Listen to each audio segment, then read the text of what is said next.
Hi, guys. Welcome to another show. And today it's going to be a special show. But before we get into that, let me just remind you, of course, it's West Indies plays Bangladesh in Florida at Central Broward Regional Park on August 4th and 5th. And then the CPL comes back August 18th, 19th, and 22nd of August. Some exciting matches featuring the Jamaica Talawas. So get your tickets, come down and see some exciting cricket. We're going to be talking about one of the greatest cricketers of all time, Imran Khan, one of the greatest all rounders, one of the greatest athletes. I mean, the superlatives can go on and on. And I'm really pleased to talk about this because he's been an idol of mine. So I'll have a personal story to tell as well, but let me just try and find Yash and get him on the show.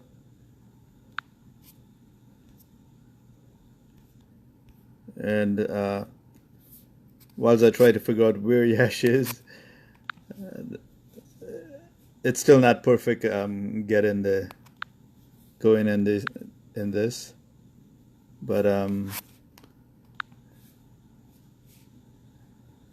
let me tell you that Imran Khan burst on the scene. When he burst on the scene, it might be hard for people to understand now what he meant back then.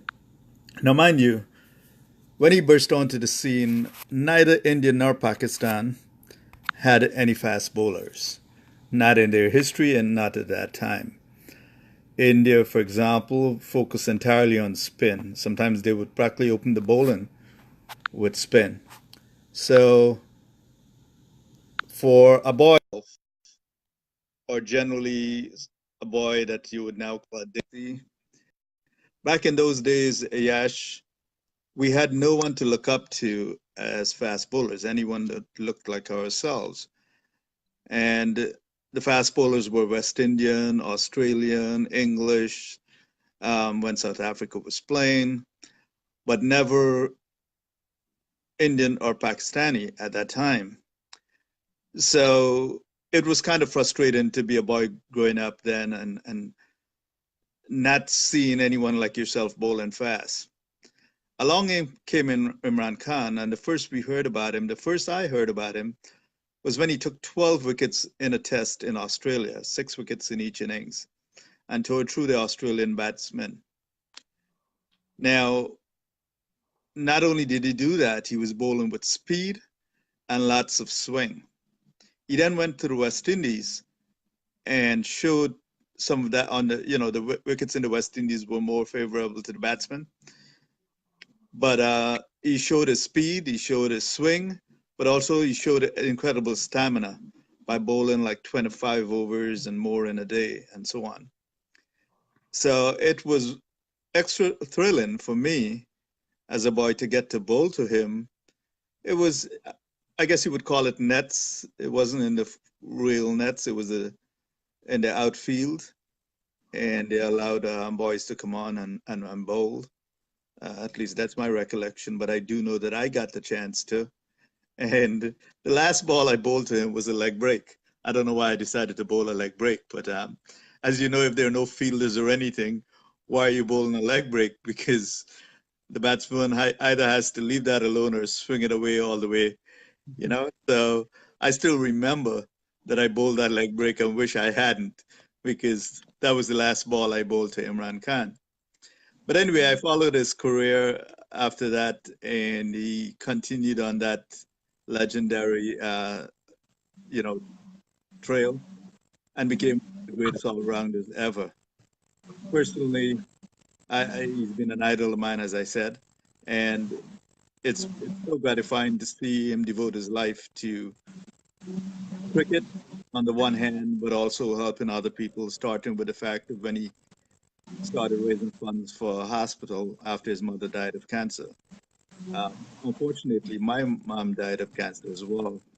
Um, I idolized Imran Khan so much that even though I wasn't much of a fast bowler, I tried to emulate his action. And so even now, when I've started back practicing some bowling, I have two actions.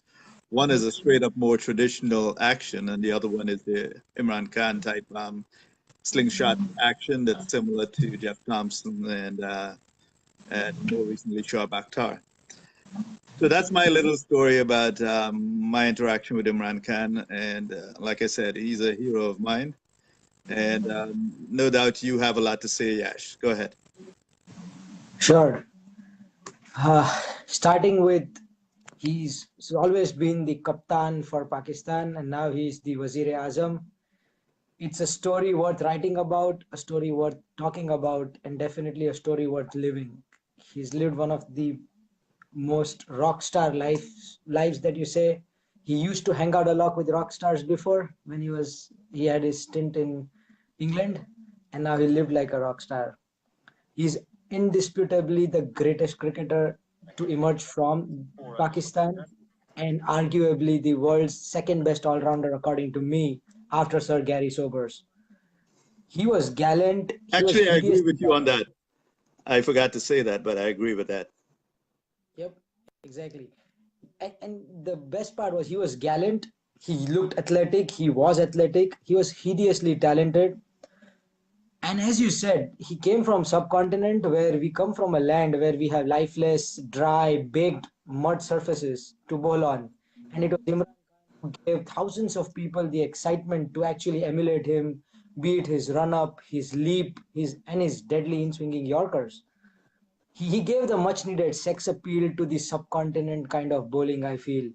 Kapil Dev was really good, but Imran Khan just had that demeanor about him, the way he carried himself and the intent that he had. He always came across as someone, from whatever little I know about him, his life is a entire book. I probably know a few pages.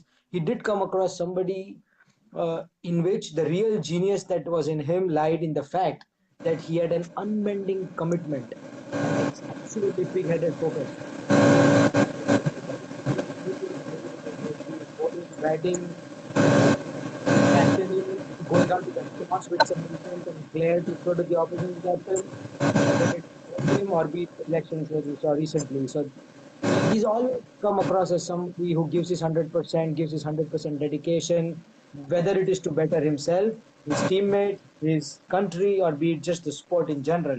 So that's something that is very, very appealing to me.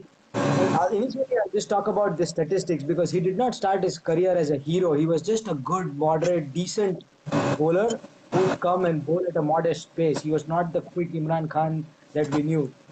He still got a ball to swing a lot, but he was not able to control it in his initial days. He had some big booming in swingers, which he wasn't really able to control.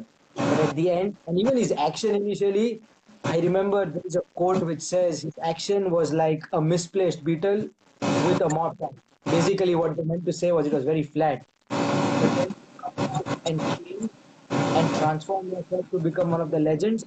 His career statistics in test matches are 362 test wickets in 88 matches at an average of 22.8, an economy rate of 2.5, with 23 5-wicket hauls, 11 man of the matches, and 8 man of the series. All of this above holding the most important position in Pakistan, which is being the captain of the cricket team. Now, this surely takes some level of transformation, and I think his entire life can be described as an example for the amount of greatness that just lies in transformation, the word itself. He started off as a shy, introspective mama's boy, and then he became the James Bond of cricket. That's the best way to put his life, actually. And he somehow managed to have a very chameleonish personality.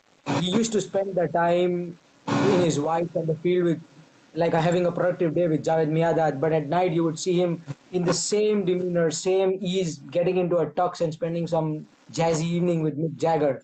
That was the spectrum of personality that he had. Coming to cricket, as I said, he had a very moderate and a modest start, but and he, in the first few years, 1970, 71, when he made the debut, all the way through 1976, 77, till the Australia series you mentioned, he just grew but still was a good bowler, not great. But then two things happened. In the mid 1970s, there were bouncers they're not really introduced, but they gripped the game of cricket so much.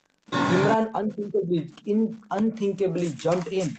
And what was very amazing for me to see was I saw a lot of videos of him Whenever you saw Imran Khan fight his run up right, he was, and when he was sharp, he used to target the heads of the batsmen with commendable indiscrimination. Be it the best batsman in the world at that point, or be it some tail ender, he used to get those bouncers to be mean, fast, and perfect. And then the second thing was when he met Tony Greig in the Caribbean series after the Australia series, and he was introduced to go into the Kerry Packers World Series cricket. That was when Imran Khan got a chance to play with the best in the world, and that's when he started gaining more speed. He was probably the third fastest after Jeff Thompson and someone, if I remember correctly, during there was a fast bowling test in Perth at that time, and he came the third fastest, clocking 139.7. Let me just say So one thing about that speed. There's something different about how they measure the speed back then to now. So the bowlers seem slower, but they were in fact just as fast as now. But they probably, and it's never really been clarified, but I believe they clocked the ball when it hit the back of that cage they were being tested in, as opposed to coming out of the hand or wherever it is they measure now. So the yes, times that's are, correct. That's exactly what I was gonna say. Those 139.7 is when it hits the bat, reaches the batsman, not out of the hand. So taking the buffer, it's typically around the 150 to 155 kilometers per hour mark, which is yep. premium these days. Yes, that's correct. So then he reached his peak as a fast bowler in the 1982 series, where he got 62 wickets in 9 matches at an average of 13.29. This, mind you, this is the lowest average ever in Test history by any bowler who's got more than 50 wickets in one calendar year. And then he followed up with the India series in 1982-83, where again he got 40 wickets, and he had an ICC rating which is the ranked third in the ICC all-time bowling rankings. So that was his peak as a fast bowler. And I know he's one of the greatest all-rounders, and we're only talking about bowling. So there's one more series I would like to mention after that. It was the he had a shin injury after the India series, but then he came back. He was older, not old. He was older. He was 35, so his pace went down, but his mind was sharper than ever. It remained intact. He was really, really good at what he used to do. He got 20 plus wickets to lead Pakistan to the first ever series win in England. And he got a 10 for in the final deciding game. So his contributions did not stop. Then he got 23 wickets in a three-test series in Caribbean. One thing to notice was Imran Khan made sure and built a team in that era when the Windies were the Invincibles to be the second best team in that all over the world. And in every series that he faced the Caribbean, it was a draw. It was a 1-1 series. They played 3 series during that era of late 70s to 80s, and that's when they always leveled the series 1-1. So that was really commendable, because that was a time when the West Indian fast bowlers were just bouncing out the other teams totally out of their sight. And for Imran Khan to come up and do that, lead a team to do that, of course, he had players who had talent, but to get that talent out of them was one of the best leadership qualities he had. And coming to his batting, it's not short of praise. In his last 50 test matches, he averaged 52, almost 52, which is one of the averages for the top 5 batsmen that you see in the world right now in test match cricket. So that speaks volumes of his batting talent. He always wanted to be a batsman. He still says that, but he was picked as a fast bowler because we did not have fast bowlers in our on our land at that point, and he was just picked for that. So these are just the statistics that I have, but I feel he has more contributions to cricket and Pakistan cricket and the country in general. But if you want to make some points about this, and then we can move to that. Well, definitely his batting. When I saw him play, of course, we were focused on his bowling as the first of the top fast bowlers coming out of either Pakistan or India at that time. And he, of course, started that trend of Pakistan getting fast bowlers. He was someone to emulate. So you had boys growing up wanting to be like Imran Khan. And shortly after, you got people like Wasim Akram and Waqar Yunus and so on. And he, of course, also, as Wasim will tell anyone, he taught them a lot about reverse swing. Mhm. So, and Imran, of course, learned a lot from his name is going to slip me, but there was a big fast bowler before him, not in the top speed category, more like around 80 miles an hour. And he learned from him. But his batting, when I saw him bat, was that of a classical batsman. So it was a joy to watch. So it's no surprise that later on, when he fractured his shin, he did play as a batsman for a few years and Mhm. put up the stats that you were talking about. So yeah, as a cricketer, he definitely is one of the greatest of all time. I personally feel is the second greatest all-rounder to Gary Sobers, and he could have played at any point as a batsman. But of course, I personally was overjoyed that he came in as a fast bowler and showed the way for so many of us. Yes, Safraz Nawaz Abdul. I had forgotten his name for a bit there. Safraz Nawaz, big guy, about 6'4", and he bowled with Asif Masood. And Asif Masood had a very funny run-up. But anyway, those two sort of patented reverse swing, which Safraz passed on to Imran. But Imran had the speed that Safraz and Asif didn't have. So it's a pleasure for me to be able to at least recount my little story about my interaction with this hero of mine.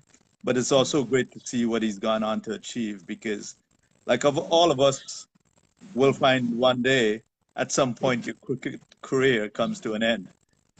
And, any athlete at some point your athletic career comes to an end. What do you do after that? We're fortunate if we can go on to do, great things. And he certainly is on that path and has already showed the dedication to doing great things, starting with his cancer hospital endeavor and the work that he's put in to accomplish his objective of becoming Prime Minister of Pakistan. Yeah, so go ahead and finish up your thoughts. Sure. So apart from his statistics and his personal transformation, I think he was monumental in transforming Pakistan cricket in general overall. Because cricket in Pakistan was always famous. It was a very popular game, definitely the most popular game. It had some competition in the late 70s from hockey, but I don't think there was a bigger propellant than Imran Khan, which pushed it in cricket's favor. The gifts that Imran Khan gave to Pakistan cricket and just cricket in general was a modern day Pakistan, which was initially conceived as very delicate, easily disturbed balance between indiscipline and supremely gifted athletes, like hostile between and hostile fast bowlers and erratic batsmen. But then there was a burst of talent, and it was all about someone at the center holding the helm and really guiding these youth, guiding these young talents through. And Imran Khan has always spoken about the absence of system within the domestic circuit. I can't really talk too much or relate too much to it because I've not experienced it personally, but from all that I have read, he always believed that the talent and the team that he built was despite the system and not because of the system. There are very interesting stories how he got Wasim, Wakar, and Inzamam to be the players that they are. Probably would not have even heard about these players.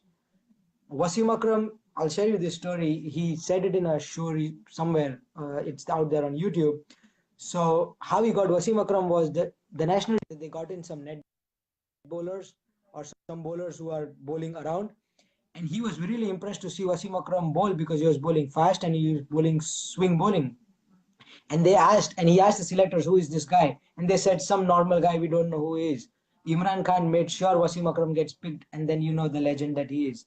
Same thing with Waqar Yunus. Imran Khan fell ill because of food poisoning, which was a blessing in disguise for Pakistan cricket. He missed the game, so he was at home or in the hotel room looking at watching a local match, and then he saw some bowler bowling really quick. Again, asked the selectors, and nobody had a clue. Somehow they traced him down, and after a few days, they found, oh, it's Waqar Yunus. Inzama Mulak.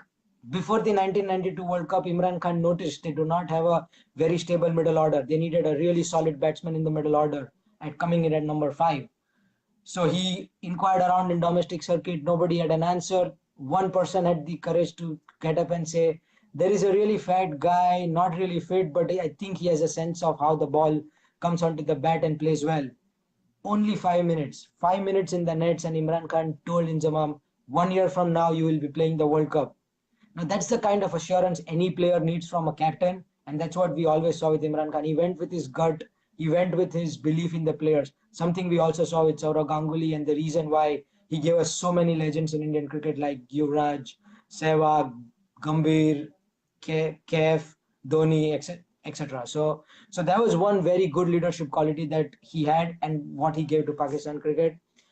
And if you think I'm talking a lot, imagine a cricket landscape in Pakistan without Wasim, Waqar, Shoaib, Amir. It would have been land of some deadly medium pacers. So that was very crucial for us.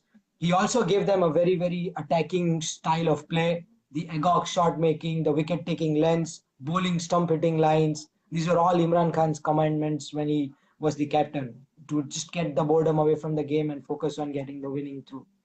Now, before I close, I think one thing which is very interesting with him being picked as the prime minister of the country is this could have an impact on the domestic circuit. As I was saying, he always was not very favorable to the way domestic circuit was held. He was always vociferous about this, and he was a long-standing critic. So maybe we would see some changes in the way the domestic cricket in Pakistan is played. And now we might, I mean, I can't talk too much relating to it, but we might have players within American college cricket who would be able to speak more about this. And I think they would be in favor of this because the current structure, how I see, is it is split between the department teams like banks, airlines, who are the main stakeholders and are really rich. And on the other side, there are regional side, which are very much poorer cousins of that. And so, unlike Australian cricket, where the Australian domestic circuit is a bunch of small number of regional based sides. So let's see how this final transformation of his life goes. It seems to be final, but definitely the trickier one because he's turning from a philanthropist to a politician. Probably not as straightforward as the other ones that he's had so far. And I think, if I may mention now, one point we haven't touched on is the part where his looks played a tremendous role in his popularity as well, because here it was someone, a superb athlete who looked like a movie star and could Mhm. easily have been a movie star. And no doubt that made him a lot of fans as well, as there were so many stories. But it was a part of the man as well that here it is, he seemed to be a man that somewhat like in American terms, Tom Brady, the man who has everything. Superb Yeah. athlete, good looks, and all of that. And of course, um, you know, he was known as a playboy at one time. Mhm. So a man who's shown that he can change and become, um, even someone who's devoted his life to a different cause. So we wish him all the best. As cricketers, we all want to see him succeed in the things that he does, and we can't stop following. I personally, like I said, I can't. He's been a hero of mine, and I'll continue to follow what he does. No doubt, there'll be things I may or may not, agree with, but that doesn't matter in the long run. He's a tremendous person, and no doubt he'll be doing his best in this new role. Now, we could talk all night about Imran Khan, but let's touch on a couple of series that are happening right now. Yes, the West Indies versus Bangladesh second ODI. West Indies lost the first one, and then we had the second one today. Before I start the analysis, I have a quick trivia. Anybody who is on the call, or maybe you, what is that one thing which we can say is common between Georgetown, Dehradun, Bangalore, and Harare? I don't know. It's a tight chase with Bangladesh being the favorites to win in the last over, and then you see Ibrahim caught a deep mid wicket of a full toss ball. That's the common thing. 5 times in the last 7 years and 2 times in the span of last 7 weeks, Mushfiqur Rahim has managed to be well set, and then needing only 8 or 4 or 2 of the last over, got a full toss on his pads, tried to go for the glory shot and got caught at mid wicket, and Bangladesh, instead of winning, ended up on the losing side. So near yet so far, could not have a better brand ambassador than Mushfiqur Rahim. I feel bad for him, but it's absolutely ridiculous and funny for me to see how Bangladesh managed to lose this one. Full marks and credits to Jason Holder for over, but he did bowl a bad ball. The first ball of the over was a full toss on the pads, and what Mushfiqur Rahim did was went for his glory shot over mid wicket and got caught out. I'm not sure what goes through his mind when he's trying to finish the chase. And over and over again, the Bangladesh coach Mashfiqur Siddiqui has said that if there are two players that I would want to get the crease to finish the games, it is Mushfiqur Rahim and Mohammedullah. And still Mushfiqur Rahim keeps on failing. It's not that he doesn't win them games; he does win them a lot of games. But these tight, tense cases, when there are up to 6 to 8 runs needed, there is always a glory shot coming in. Let me just say that apparently Sohail Awan from Rutgers won your question. You got it right. So let's give him a shout out. Yep, definitely. That's great. Yes, that's right. So I think somebody said batting because of the nerves. I don't know if it's because of the nerves or is it just because he has the tendency to go for the glory shot, because he definitely doesn't seem to be nervous.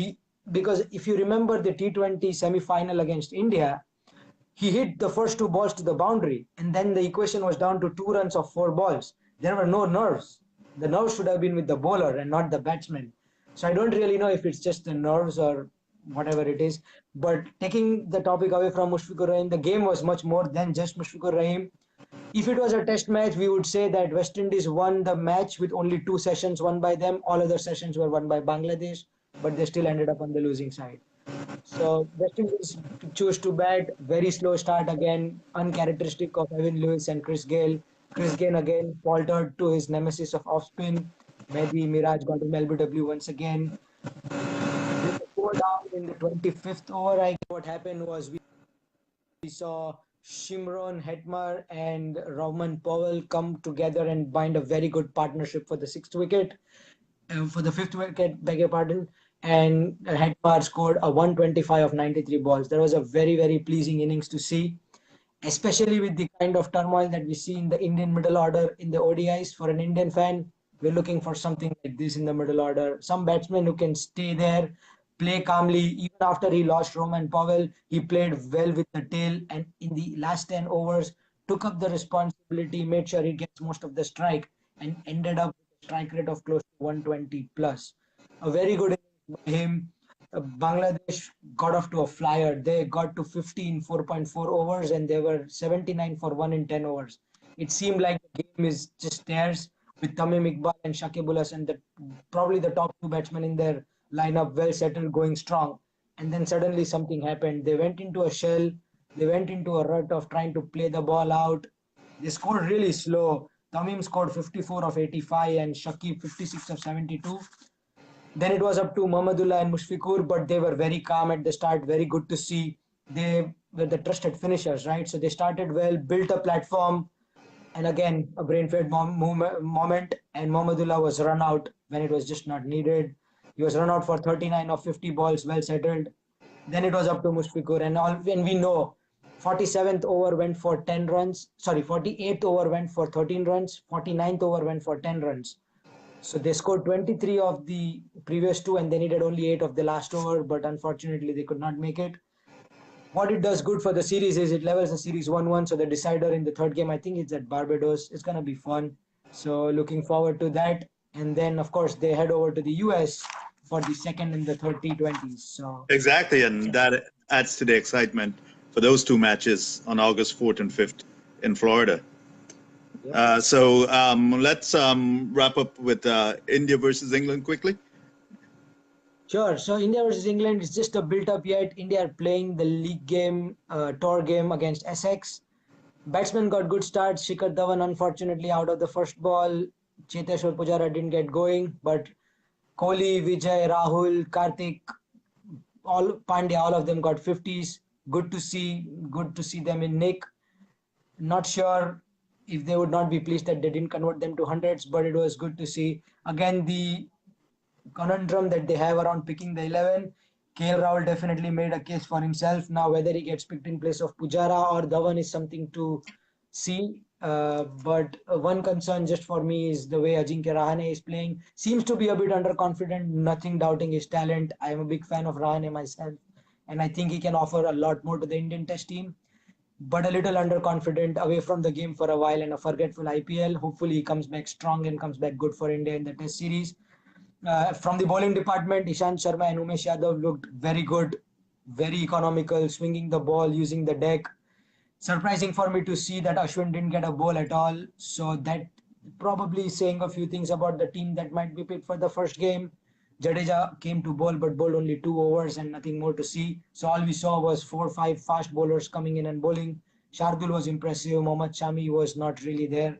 So I would see, looking at it right now, seems like three seamers, one spinner, and a fifth one in Hardik Pandya, or maybe four seamers, one spinner, and Hardik Pandya to be the sixth seamer. Things to look out to. Maybe once the tour game ends, before our next show, we'll have something to talk about it before the test match begins. Quickly, Piyush wants to know what you think about Rashid's selection. If you can make that quick. Oh, yeah. Okay, so that's a big thing to talk, but it's very interesting, unexplicable, but that kind of shows how much the weather is having an effect on the England selection mindset. Just purely because the weather is dry, there is a heat wave, they feel the wickets are going to turn. I'm not really sure if they pick Rashid and create a turning wicket for India, because that is going to go against England. So the wickets probably would not be as turning as you usually see a dry turner, but they might want to play Rashid just in case they feel they don't want to leave a lot of grass and want to make it a decent batting wicket. Uh, I'm not really sure if selection of Rashid is a good thing for England for now, because one days and T20s is a different ball game. I mentioned this about Kuldeep as well. Wrist spinners are effective in limited overs because people want to attack you and you get wickets. Test match is different. Shane Warne was special because he could get you test match wickets. He could spin the ball that way. He could do so much with the ball and get you wickets. Test match is about patience, not about the batsman going after you. So I'm not really sure how. I agree Rashid is in the form of his life right now. But yeah, there's a lot of flashback, a lot of things to talk about in terms of how county cricket is responding to it and making a big issue out of it. Maybe just a mind game from the England side. Who knows? And Prakash, we addressed the Bangladesh situation earlier in the show. Perhaps you can watch it afterwards. So thank you, Yash. And again, congratulations to Imran Khan, one of the greatest cricketers of all time. And we wish him the best.